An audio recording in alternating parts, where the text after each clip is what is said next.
Welcome to I Caught It on Audio. This is Water Cooler Chat episode 21, 95th Academy Awards Best Picture, Part 1.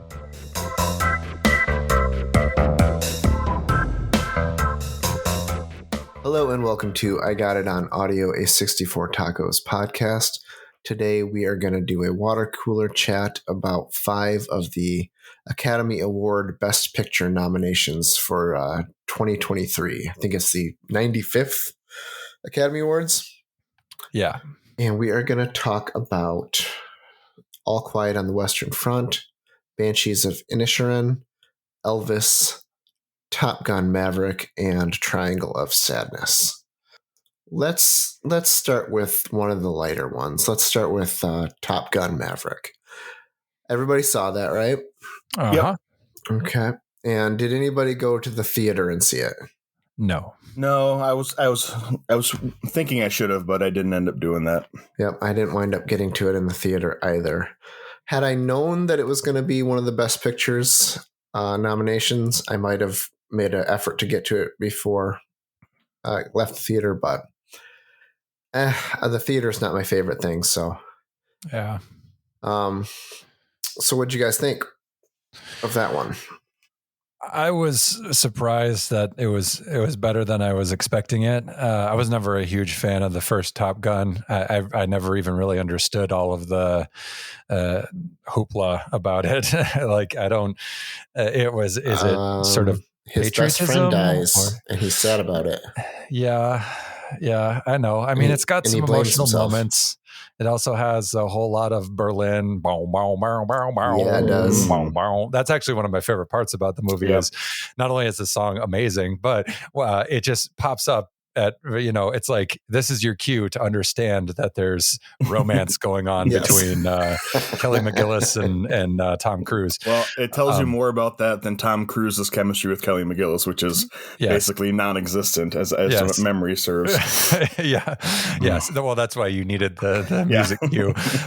But no, I actually watched this one a while back, so it's not super fresh in my memory.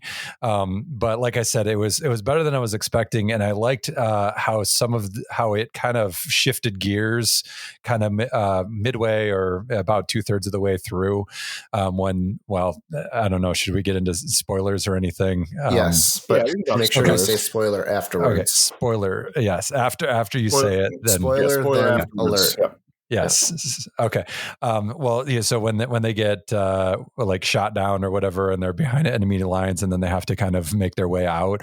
That was kind of I liked that because it felt very uncharacteristic of these types of movies. It's always like there's a kind of build up and stuff, and then there's the fighting, and then woo, everybody wins, yay, movie over.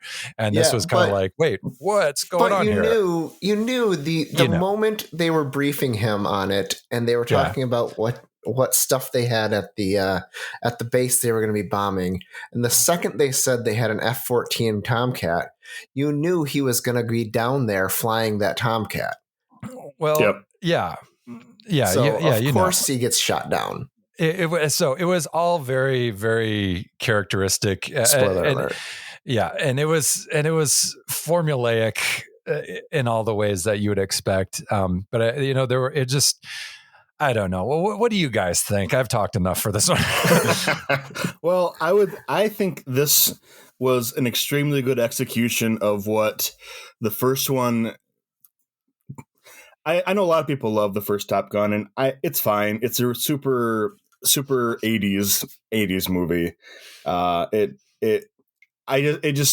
saw it too late. I think I saw it, I wasn't in 86 or whenever it came out.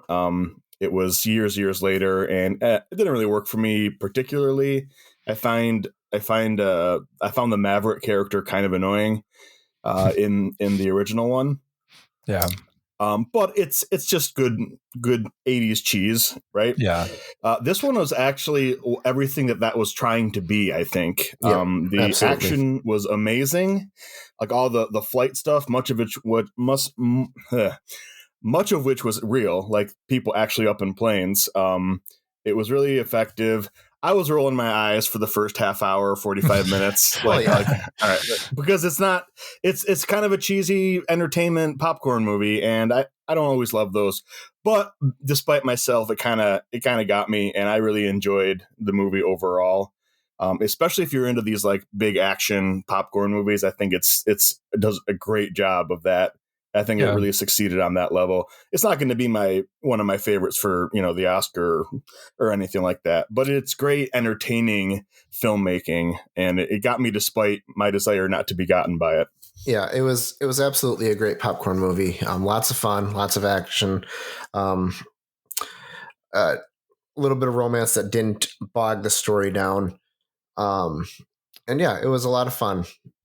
Does it deserve to be considered one of the 10 best films of the year? I don't know. It's certainly not the best, but yeah. To me, it looks like a filler nomination, because once they shifted from the 5 to 10 nominations, it seems like they always have to put in a couple that are fillers.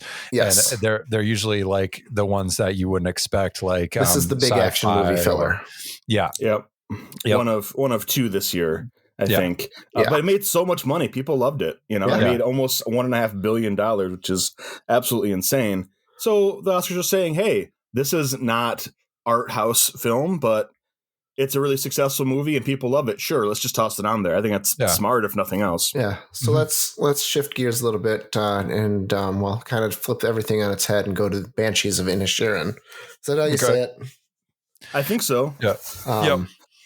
Inisherin. Yeah.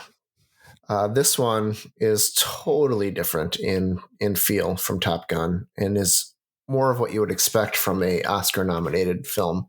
From what I read, was the story is an allegory for the Irish Civil War, which kind of gives you some perspective as to why they're doing such terrible things to each other and themselves. What did you guys think of this one? I saw this on my own before I knew it was going to be nominated, because I like the filmmaker Martin McDonagh. I've liked his previous movies, and also Colin Farrell and Brendan Gleeson are pretty great. Yeah, so I was down for it anyway.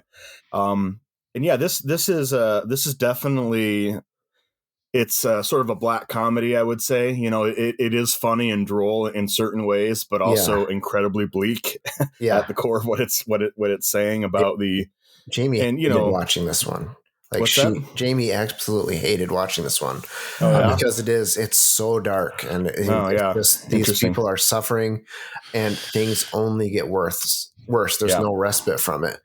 Yeah. I know. I agree. It's definitely a bleak movie. It sort of escalates on a sort of random, like, was this a real plot device? It's just a way to incite the action, which is one person decides that they don't want to spend time. So it's about what you think your legacy. The Brendan Gleeson character wants to have more of a legacy than just hanging out and drinking with his really boring friend. Right. I mean, in the grand scheme of things, him writing some songs is probably not going to make any difference. No. But, so it's kind of about, what's more important? Is it people or is it your legacy, or how do you choose to spend your time and friendship and all those things? And yeah, they got the Irish Civil War going on kind of across the water on the mainland. And it sort of does serve as a sort of an allegory, especially at the end when they're kind of like, we're I guess we're at a certain point and we'll never be friends again, but there's peace for now, I guess. Right. Kind of thing. And terrible things happen, but the acting is amazing. The writing is really good. I just wanted to hear these characters keep talking about stuff, even if it was dark and depressing. So I thought it was great. It's not exactly an enjoyable movie, what do you think, Zach? I really liked it a lot too. Having not known anything about it for some reason, I thought it was like a sequel to In Bruges. But yeah, no, it's I do also really like the director, his past work. He did the 3 Billboards Outside Ebbing, Missouri, right? Yep. That was one of his. Seven Psychopaths, and then of course in Bruges In also. Bruges, yeah. I really he is. I don't remember if he write this one as well. Yes. Yeah, I thought so, because he usually ends up writing what he directs. But he's like I think he has sort of like a more classical background of playwright or Yep, he does. yeah. So he understands very well about subtext and about characters and about what makes a story worth doing. And so, and that definitely comes across here. And this one is not quite as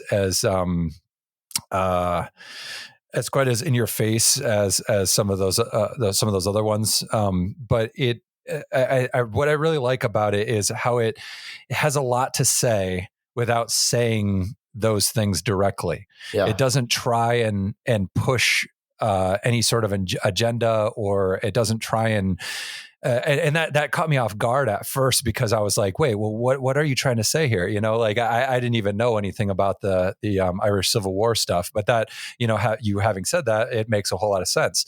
But that doesn't really affect the movie going experience of enjoying this movie.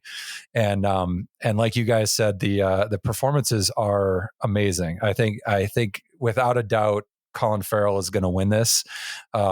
There's something about his performance and his like vulnerability of you know, feeling so rejected from his friend, Mhm. and his friend of such a long period of time. I mean, I just felt his misery. Like, and also he doesn't have a lot of options for friends. Yeah. Imagine you're this person and there's a person you get along with and drink with every day for 10, 15, 20 years. And then who's your backup? The village idiot, you know? Yeah. Who is also a tragic and more than you expect to be their character, even though he's kind of a comedy character. Yeah, who was also nominated for supporting actor. Oh, he was really good too, especially when he was talking to a key. I don't know how you say that, but however you pronounce that the Irish way. Johan. That sounds correct. Yeah. But yeah, no, he was really good too. The sister was really good. It was just the cast was amazing, and the story was interesting enough to keep you involved. Yeah. So what do you got, Dave? I loved it. I think of all the movies that I've watched so far for this, it is the one where I cared the most about. I was most invested in the characters. Yeah. They just made me really care about what was going on, what was happening, what was going to happen to them, and their motives and all that. It just, yeah. I mean, everything you guys said already, plus, yeah. There was an interesting thing. You're right. The characters really bring you in, and the plot is minimal. Yeah, so nothing happens, that, right? I mean, it's a story about a guy cutting his fingers off and throwing them at a door. Spoiler alert! Spoiler alert! But what's interesting is you kind of know what's coming, but you don't know what's coming. You know what I mean? Right. Like it's all kind of predictable in a way, but you're sort of at the edge of your seat, and you're waiting to see the next thing because you're not quite sure how far it's going to go. Anyway, yeah, great move. So you're on the same page as us. If this one wins, I will be happy. It's not my pick, but I think this is definitely a very high contender for winning the Oscar. Yeah, I agree. All right, let's move on. Let's go to Elvis next. Oh boy. All right. Now, I had a lot of fun watching this movie. It was longer than it needed to be. There was a lot of story to tell, but it was definitely longer than it needed to be. But it was just a fun ride. Getting to see the story about this incredible performer and where he came from and how he got to where he wound up and all that. I had a lot of fun. There wasn't anything, crazy good about it. I mean, it looked nice and it was acted well enough and the story was written well enough, but it was just, I don't think it'll win. And but I did have a lot of fun. What did you guys think? Because I know you guys have some pretty strong feelings. I feel like you have some strong feelings about this. Yeah, we do. Yeah, I have complaints. Yes. Yeah. So I would not consider myself a lover of like musical biopics or biopics in general. I enjoy them on occasion when they're done well, but I think I may have had like really high expectations about what this was supposed to be going into it. Because why do you ever have that? Well, for this kind of thing. I thought it was going to be about Elvis, and it ended up being about basically his manager. Yeah, which I thought was a really strange pivot for doing that, and I still can't figure it out. Is it because they didn't think Austin Butler had the star presence, and so they had to kind of make it about Tom Hanks? And it's not true. He was the best thing about the movie. Right, I think. he absolutely was. So if that was what the decision was, that was a major whiff on their part. But Dan, what did you think? Yeah. Before I get mad. Well, so it is at times very entertaining. What was it? 160 minutes? It's like 2 hours and 40 minutes, right? Yeah, so it was. We could have chopped a good 40 minutes of Tom Parker time. Like that was unnecessary. Weird performance. I love Tom Hanks, but that was weird. It was almost like Goldmember like accent, you know? Yeah. And like I don't care about him. Why do we spend so much time with his thoughts, with his voiceovers? Why aren't we talking about Elvis? So that's one thing. When it comes, this is just a taste thing, but the anachronistic music doesn't really work for me. That doesn't mean it's bad. It just doesn't really work for me. They didn't use too much of it, but that was strange. So those things aside, I thought number one, what a music like biopic should do is sort of like make you fall in love with the music of an artist, and this somehow didn't do that. I don't know what it was, but they didn't really seem to capture the music of Elvis very well. See, I would argue with you on this. I will argue with you on this. It made me fall back in love with Elvis. I'm a bit of an Elvis fan. I don't have 100 Elvis records or anything like that, but I've got a few of the greatest hits albums. And after we watched this on a Friday night. So everybody was home. No, we watched it.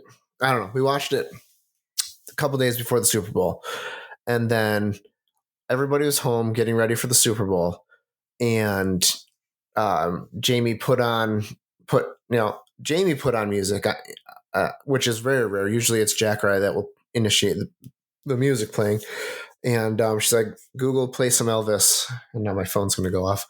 And then we were just all having a ton of fun, getting food ready, getting the house ready and everything because we were listening to Elvis and we were all super into it because we had just watched this movie. So, I mean, maybe it didn't have that effect for you, but it sure did on me and my wife and my son. So, yeah. And that's great. Just listening to a collection of Elvis would have been a lot more for me than watching this movie. I don't know what it was, but I feel like it didn't. Maybe it's the way they edited the music. First of all, it was constant sensory overload for the entire movie. It was incredibly frenetic, and yet the movie seemed to last forever. And something about the way they did the music just didn't really feel like Elvis music. Really, I don't know. It just didn't. I like Elvis fine. He's not he's not somebody I spend time listening to very often, but I don't know. Didn't work for me. Obviously that depends on the person, but so there's that part of it. The only time the music was really effective for me was at the very end when it was actually Elvis. There was actual Elvis singing, at the very end of the movie, and they sort of interpolated Elvis's last performance of whatever that song was. I can't remember off the top of my head. That was effective, but I just felt like music was constantly Unchained there. Melody. Yep. Was it? Yeah. Okay. I felt like the music was constantly present, and yet that's kind of what sort of sucked the life out of it. Like it didn't. I don't know. That was just the impression I got. Also, this is maybe an Australian person doing a famous person, but like from America, but it kind of just have BB King speak for all black people and say, "Don't worry, it's cool. Go out there and do black music. Yeah. You're doing it for us," which is weird. I don't feel like that's how everybody feels about that. And BB King's not around to say one way or the other. Who knows? And also, it really glossed over the fact that, that romantic scene, the one scene that we got between Priscilla and Elvis when he was in Germany. She was 14 at the time, and he was like 24. Just kind of swooped right past that. Maybe we don't want to get into. It did acknowledge that she was much younger than him, though. It didn't acknowledge that she was 14. It said teenage daughter, the captain's teenage daughter. Yeah. It didn't really acknowledge his age at the time either, at least not in a very specific way. So all the problematic stuff just kind of got real quick swept under the rug, which is fine. I mean, it was supposed to be a feel-good movie. Well, did you want another hour of runtime? Well, there's plenty of cuts to be made. They could have cut other stuff. It just didn't feel like it said much of anything about Elvis. Didn't really spend any time on his drug use, which is what killed him, during that whole last period. Spoiler alert. Yeah. It all just kind of... the Titanic sinks at the end. Yeah. Spoiler alert. Yeah. Well, do we know that Elvis is dead? I saw Bubba Hotel. All right, Zach, did you have anything else? Yeah, I've just one other or two other quick things. So like when I watched Bohemian Rhapsody, I kind of felt like that was it was a necessary story to tell about that band and about Freddie Mercury, and I enjoyed it. When I was done, I didn't have any like reservations or anything like that. With this, all I really kind of took away from it was that essentially he was being manipulated as sort of like a money-making puppet for pretty much everybody in his life, but more so for his manager.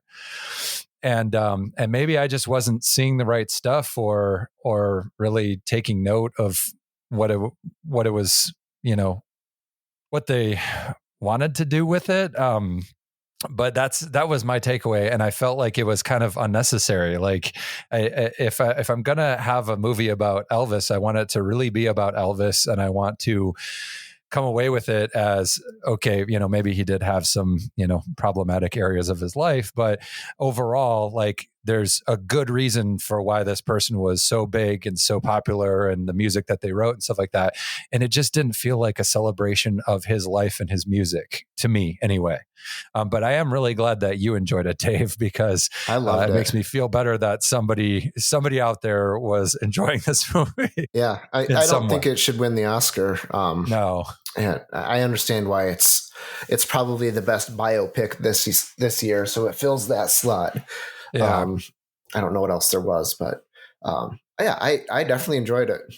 We had a lot of fun watching it. Mm-hmm. So yep, and that's great. I mean, I'm not a huge music biopic fan anymore. I lost my taste for them, so maybe I'm just being overly critical. But I just it didn't work for me. It's probably my least favorite of all the movies. I think I've seen all 10, and I think this was my least favorite of them. But I wouldn't say that it was an out and out bad movie. I just couldn't get past the things that bothered me. Yeah. All right. How about All Quiet on the Western Front? Zach, what did you think of this one? How much did you get through? I got about halfway. I tried really hard. Tried so hard and got so far. And in the end, it didn't even matter. No. With war movies, I really have to be in the right mood, and I'm generally never in that mood because I just don't want to see war. And I know a lot of these things are not glorifications of war, but I know enough about war to say that we should never go to war and ever have war. And I don't need movies to remind me of that. So then when I approach things like this, I kind of wonder, well, what is this actually? What is it saying? What is it doing? Is it supposed to remind us that war is bad? Is it glorifying war in some way? Or is it, I don't know. I don't really know what the purpose is. And so to me, it seems useless. And then when I go and I start watching it and I'm just, it's like, it was depressing. The half of it that I watched, I was literally depressed, and I was like, I can't do this because it's so sad how people's lives are being ruined. And this one in particular, it really drives that home in increasingly worse ways of, having friends dying in front of you and rolling over their bodies. And I don't want to say any more about it. Yeah. And I think that's what the purpose of this one is. Are there enough war movies out there already? Yeah. There certainly are. We certainly don't need a remake, but it's a refresher with modern technology and filmmaking and all that stuff to make. So like we watched this one with my son also, and he is 14. So I was a little apprehensive about having him watch it because of the R rating, but also the R rating is almost exclusively due to, graphic violence, which, this is America. That's okay. What's that? This is America. Violence is cool. Right. And yeah, I'm just joking. I'm not saying that violence is more okay than like sex or language or, use of narcotics and all that stuff, but it's also a fundamental property of war. Right. And it's good.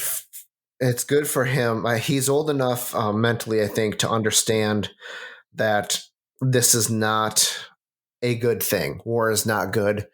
And it gives him an in-depth picture into what it was actually like, and yes, there's the version from the 40s or whatever, which I think was in black and white. Yeah, 1930.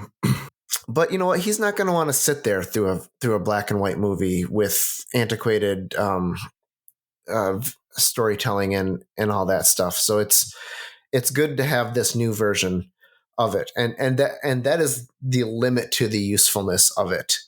In my opinion, it's good for a accurate representation of what war is actually like in a world where,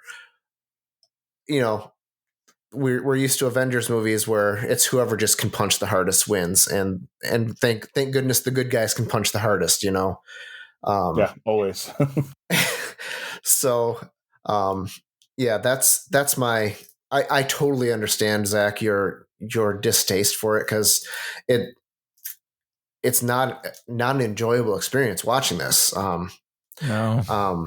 And I totally understand that, but that's what I think the purpose is. Now about the movie, we watched it dubbed, and then I thought it was interesting that there were at least two languages going on in this movie. German, I believe, was the primary language, which they dubbed, and then periodically they would speak French. And even though we watched the dub version, that was subtitled. So I thought that was kind of interesting that they made that choice. So like you're experiencing the language that the characters are experiencing in their first language, but then they still made you read the subtitles for the second language that the characters were speaking. Mm-hmm. I thought the heavy metal industrial music in the transitions was really cool. I agree. Yeah. That was really cool. The soundtrack was very effective. Soundtrack was so good. That was the best part of it for me. Yeah. Like the weird drumming bits. And, yes. There was some really cool. The cool, like the big, big hits. And it was very cool. It was ominous and frightening and fit the material quite well. Yeah. And then we kind of had a talk about this halfway through the movie as we were watching it, how, it's these boys, it's these, 18-year-old boys lying about their age just so they can go off and go to war. And then, day two, they're there, they don't even realize that the uniforms that they were given are from dead soldiers. Because, they don't put that together because they're going off to the glory of war, and then they're thrown right into it.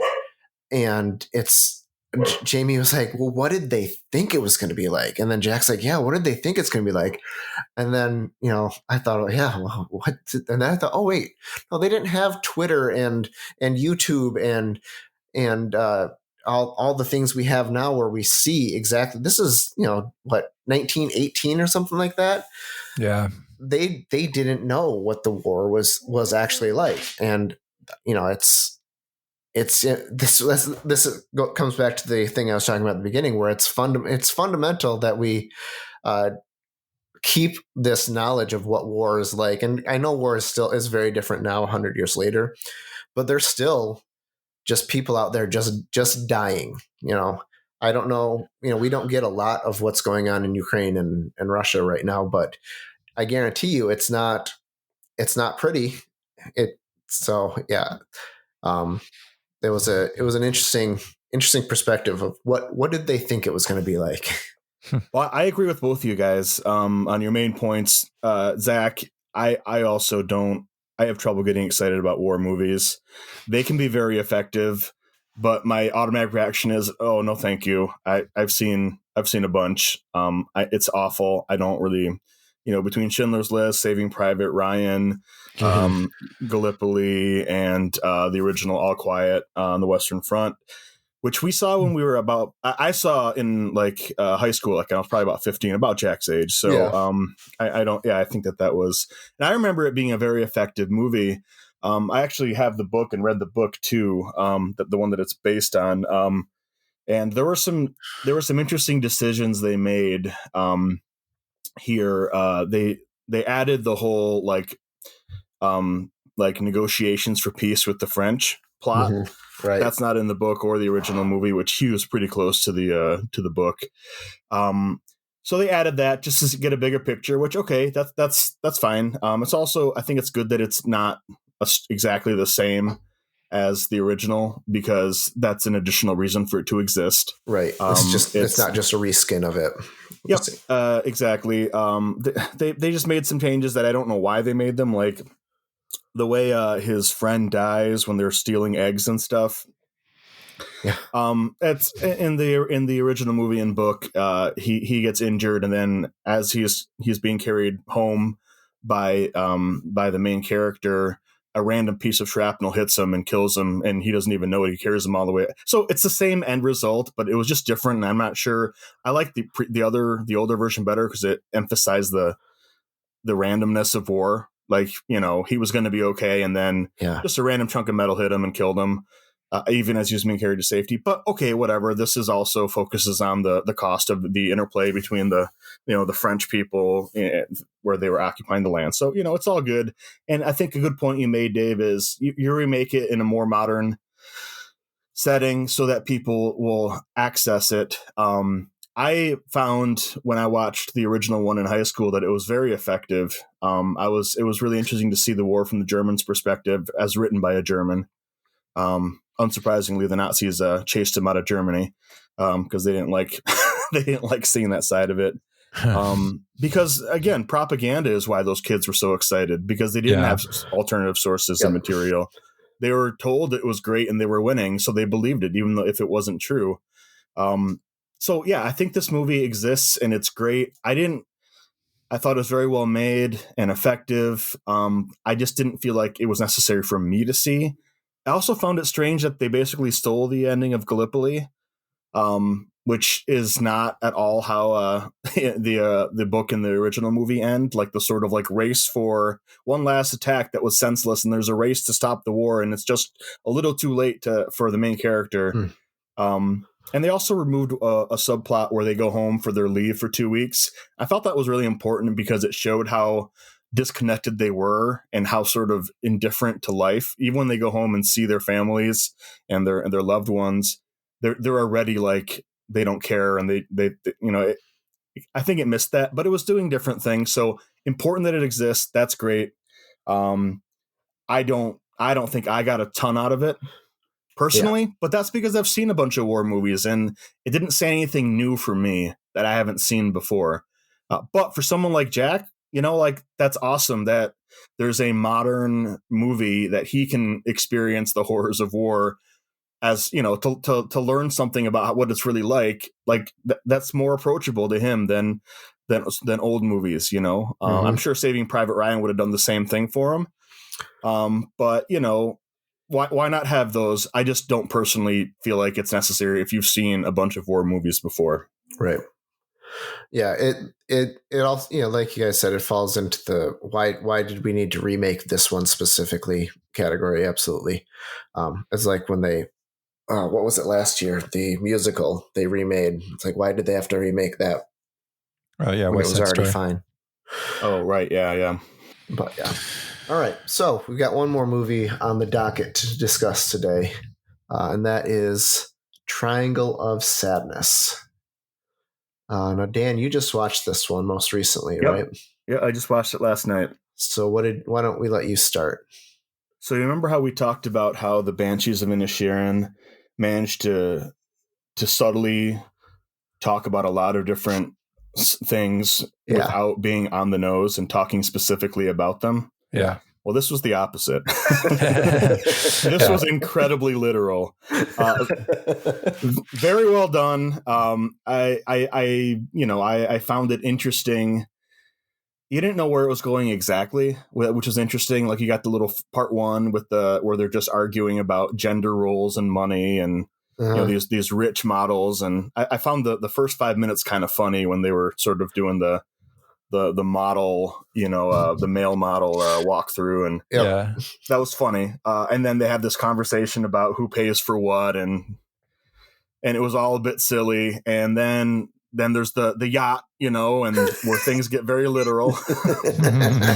And and it's being very specific. And then, of course, I believe Woody Harrelson's character, and I love Woody Harrelson, but he just existed to say to be American in a movie without very many Americans, and also to say socialist things. Yes, that seemed to be the point of his character. The third section of the movie was the sort of most effective, I think. It was really great to see the tables turned. Again, very obvious. You could see it coming, as soon as the situation changed, how interesting it is. I really enjoyed this, but it was not subtle. Not in any way. It wasn't subtle for a single moment of the movie. I mean, you've got the social expectations for the males and the females. There's the expectation that the male pays on a date, but also the woman in this scenario makes 4 times as much as the male does, so maybe she should pay. You've got all the gender roles. You've got my favorite scene was probably the captain's dinner. I thought just everything going sideways, and I mean literally, and then just it's coming out of both ends. Yeah. And it just, oh my gosh! And then the pirates come, and then I did love when the people, the nice old couple from England, who turns out were arms dealers, got blown up by their own hand grenade. Is that one of ours? Not subtle, but pretty funny. Yeah. Oh, Zach, what'd you think? Yeah, I liked it. It felt a little bit long, and like they could have tightened it up a little bit and streamlined some stuff. That stuff at the beginning, it was interesting in its own way, but I still don't quite really understand how that factors into like the whole of it. And in fact, I don't really like, what is the Triangle of Sadness? Is it supposed to be the 3-way between the Carl and what was her name? Yaya and Abigail? Is it sort of like the power dynamic amongst the 3 of them? The original title is in French, and it's not Triangle of Sadness. I don't remember what it is. But that's the English title they chose, so I don't know how important that is. But anyway, go ahead. Yeah, there's a lot of really cool stuff to like. I mean, just the sheer amount of vomit and diarrhea coming out of in the middle section. If I ever wanted to go on a cruise, I definitely don't now. But then I think the best part is like you said, Dan, the third act or whatever on the island is really the most enjoyable part for me anyway, where it seems more put together, where they're trying to survive, and the power dynamics shift, and Abigail kind of takes over. I really liked that whole section all the way up until the end, and even at the end, it's like they find freedom and rescue, if you will. But that's not going to be in the cards for all the characters potentially. Well, so let's talk about the end of the movie. Dave, Okay. do you want to jump in and Spoil it? That's what I was going to talk about next. Is actually why don't you take the lead on that then, Dave? So at the very end, like talking about the very last scene specifically. Yeah, once they go over the island to the other side. So they found that they're on they're very close to a resort. Spoiler alert. And Abigail and Yaya are sitting there and getting ready to go into the elevator and be rescued, right? Yeah, there's like this lost elevator, like from the TV show Lost, that just is there. And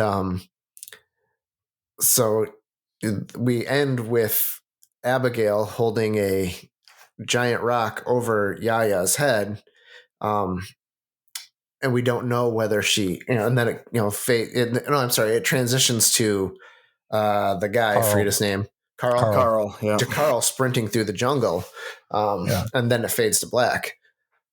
What do you guys think happened?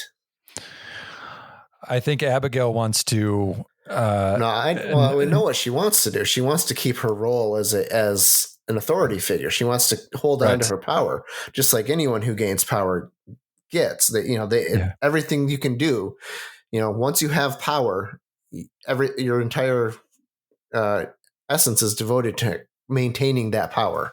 You look at politicians, people who become politicians or buy politicians to change laws and all that. In Abigail's case, it was, well, I've got to kill Yaya so that she doesn't, and then go back and don't let anyone find out we're on this resort, right? Right. Yep. So what do you think she does?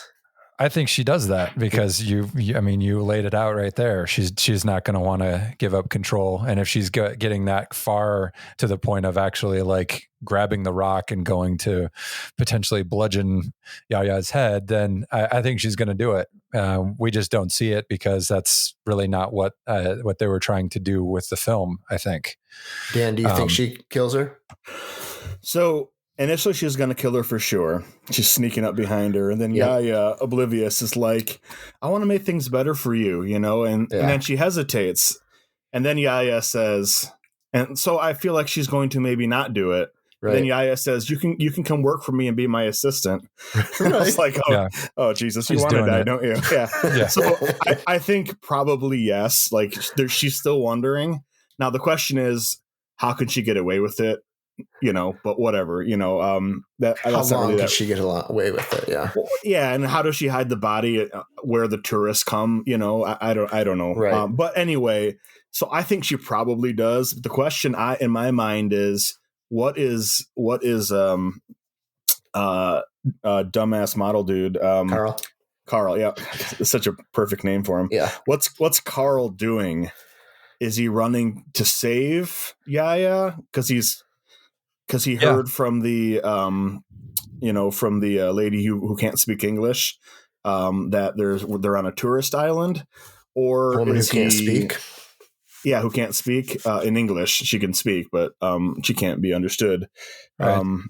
And then or is he running? Is he running from her, from Abigail? Running to get rescued. The way they film it.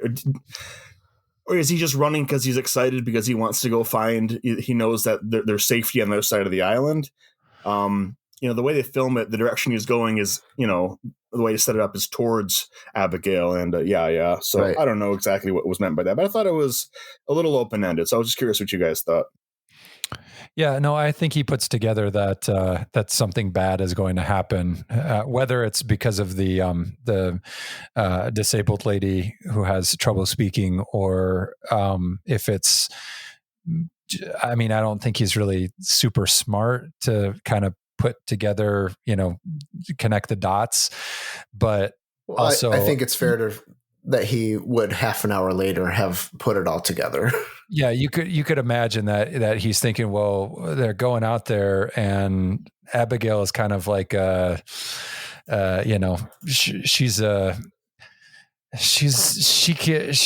do her thing, Yeah. she does what she wants. Let's put it that way. She's the captain now. Yeah, look at me, I'm the captain now, and so. And so I think he's thinking, Yaya is going to be in trouble. I need to get out there and make sure nothing happens. Yeah, that's what I think too. I don't think he has any new knowledge other than he put together that there was potential for danger, and he was going to go make sure that didn't happen. And I don't know that he necessarily was going to protect Abigail or protect Yaya. He might have been going to protect Abigail too. There's that too, or because go and Yaya is the one who destroy Yaya. Yeah, Yaya invites Abigail. Yeah, but you know what? For him, being rescued is a good thing because he's on top in the modern world. It's only the island. Yes, he's in a favored position because he's become Abigail's favorite, for bedtime reasons.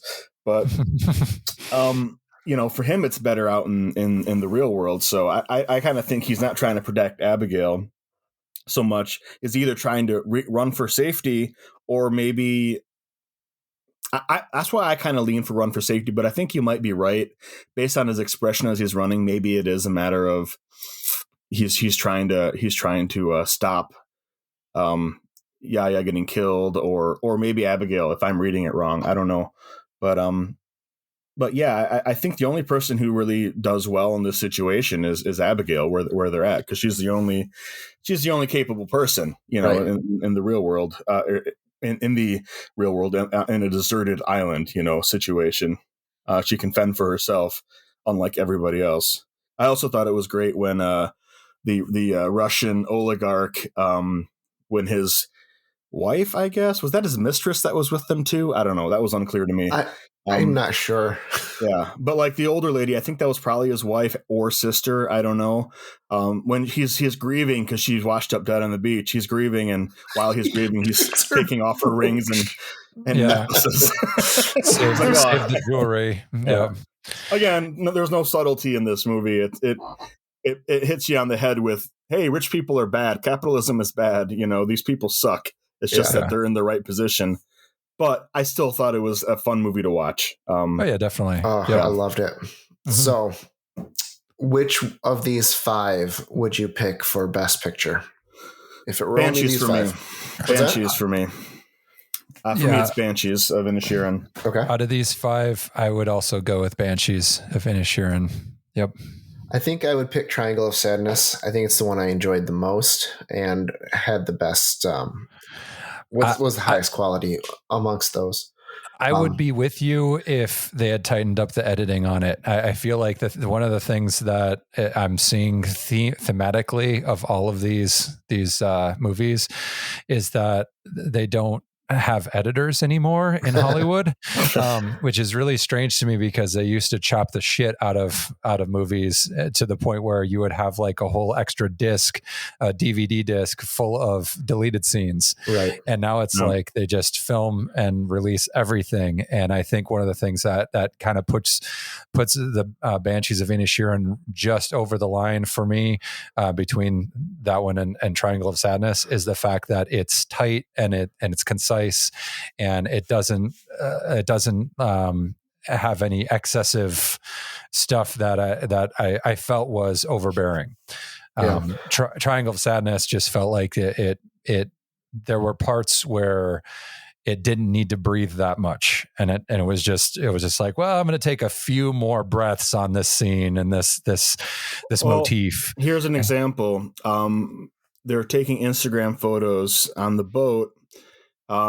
Where she's pretending to eat pasta. And you know where it's going. It's going to, these people aren't even going to eat the food. They just want to be seen with the food. Mm-hmm. Yeah. And then they spend another minute and a half in the scene where the Russian dude asks her if she's going to eat it.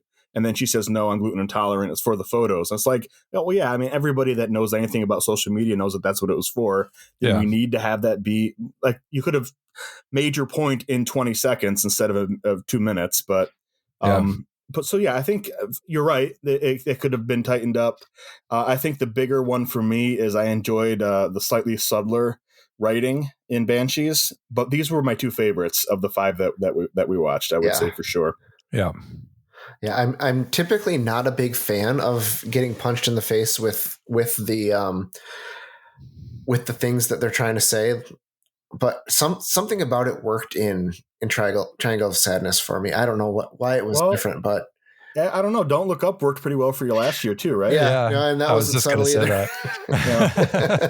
Yeah. I mean, it helps when it's saying something that you already are kind of on board with, to some extent. You're like, yeah, that's always good.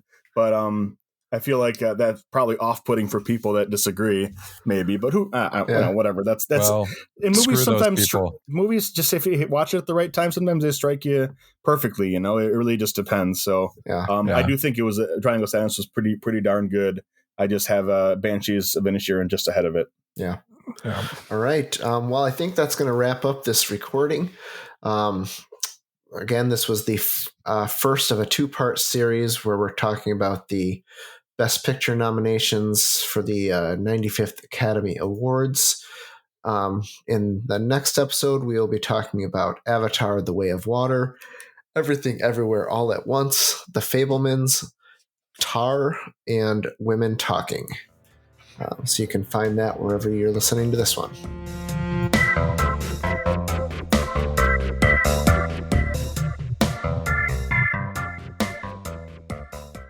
I caught it on audio.